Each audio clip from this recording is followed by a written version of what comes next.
Hey guys, welcome back on the channel. Fabrizio Romano here as always to keep you posted on the transfer market. And today guys, as always, updates for you, the latest for you, many big stories.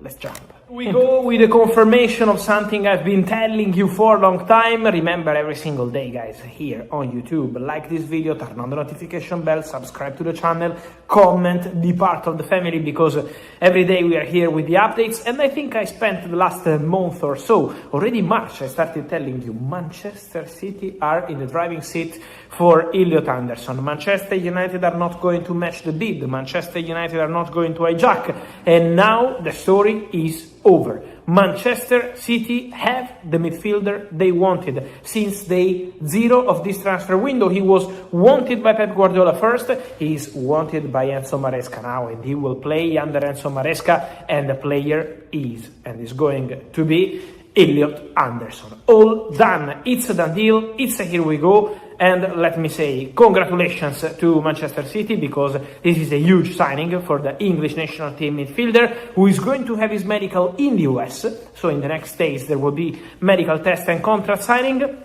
The contract was agreed long time ago, and also important to mention is going to be time for the official statement from the clubs. How much Manchester City will pay for Elliot Anderson? That's a crucial part of the story.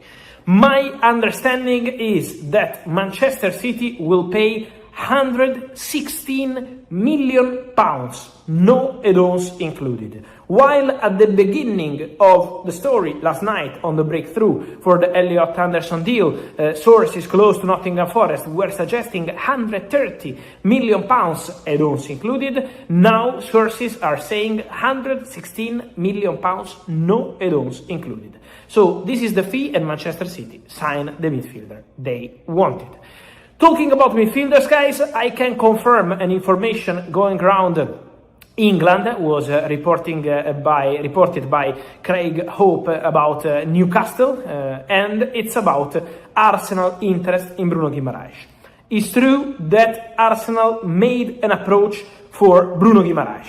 It was a direct approach on player side and club side with Newcastle, so Arsenal have reached out for Bruno Guimaraes. My understanding is that their intention was to try approach for a deal around £55 million for Bruno Guimaraes, but Newcastle are not selling the player for this fee. Newcastle closed the doors to this approach from Arsenal. Now we will see if Arsenal return, if there is anything moving.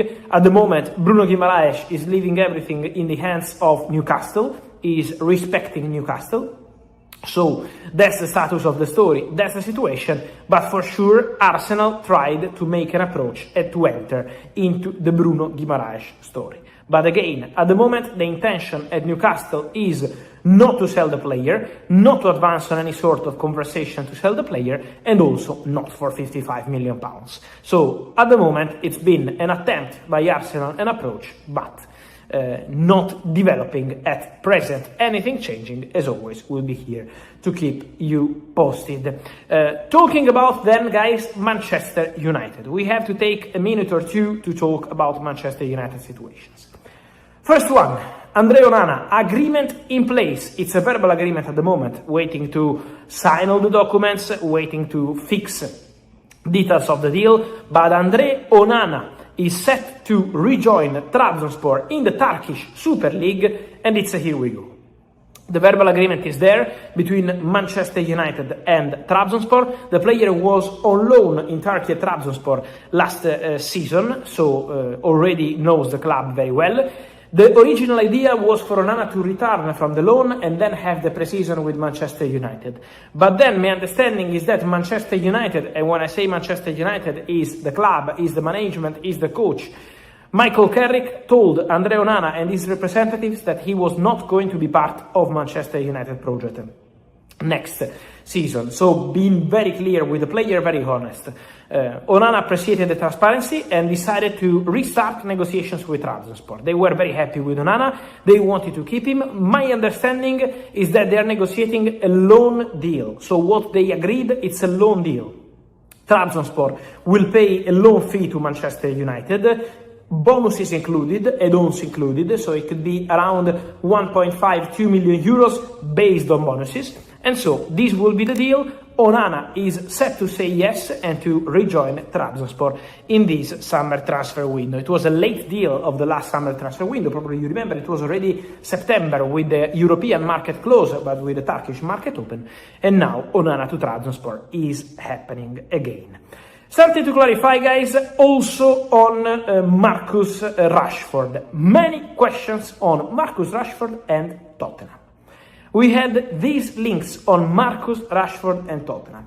If it's possible to see this deal happening, if Tottenham can go for Marcus Rashford, if Tottenham is a possibility being considered. My understanding, guys, is that at the moment, between Marcus Rashford and Tottenham, there is nothing advanced. Nothing close, nothing realistic as of today. Should the situation change, of course, I will be here to let you know, because for sure the Marcus Rashford situation is an open situation. The situation they have to clarify as soon as possible at Man United, whether he's going to stay, he's going to leave, what happens with Barcelona new loan, what happens with more clubs joining the race, the race close. So there are several things keeping this story open for Marcus Rashford. But the understanding is that at the moment there is nothing really concrete or advanced with Tottenham. So despite all the stories, there have been many rumors, especially on social media, about this Rashford and Tottenham story. I am not aware of this. Then, talking, guys, about Real Madrid, I wanted to return on the Nico Paz story, because it's been the story of the day at Real Madrid.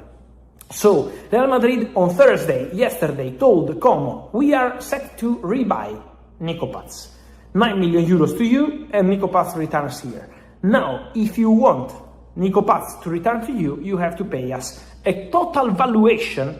I speak about valuation because you can still do a different deal, maybe for part of the acquisition rights of the player, but the total valuation of 60 million euros for Nico Paz.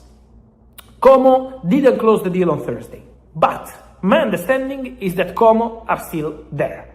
So Como, from today, Friday to Monday, still have a possibility offered by Real Madrid to buy Nico Paz on permanent transfer.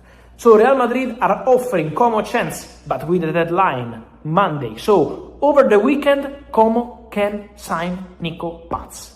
Como can go for Nico Paz. Now, this depends on the financial agreement, Como Real Madrid, but Como are still there.